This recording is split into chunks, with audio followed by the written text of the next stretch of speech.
Last Saturday, my roommate Pete decided he wanted to prove that his pet turtle, Leonardo, was smarter than the average reptile. Pete had just read some article online about a guy who taught his parrot to play chess, so naturally, his ambitions shot straight from teach basic tricks to let's train a turtle to fetch. I pointed out that turtles aren't exactly known for being sprinters, but Pete was undeterred.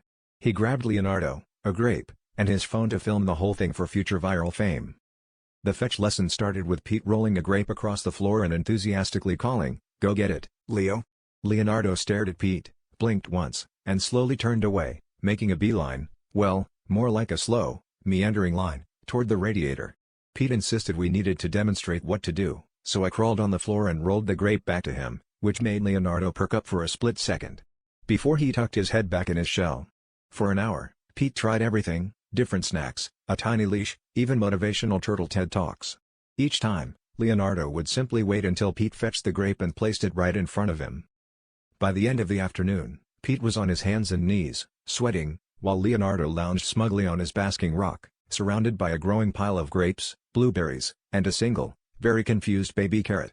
At some point, I realized I hadn't seen Pete work this hard since finals week, and Leonardo barely moved a muscle. It was less fetch training, more roommate obedience class.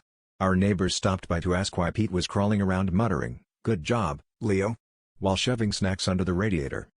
It finally hit us when Leonardo, having watched us for an hour, craned his neck, gave us a slow blink, and tapped his food bowl with his shell. Pete sighed and said, "Well, I guess the student has become the master." And that's how we learned the hard way that you can't teach an old turtle new tricks. But you can teach two grown men to fetch.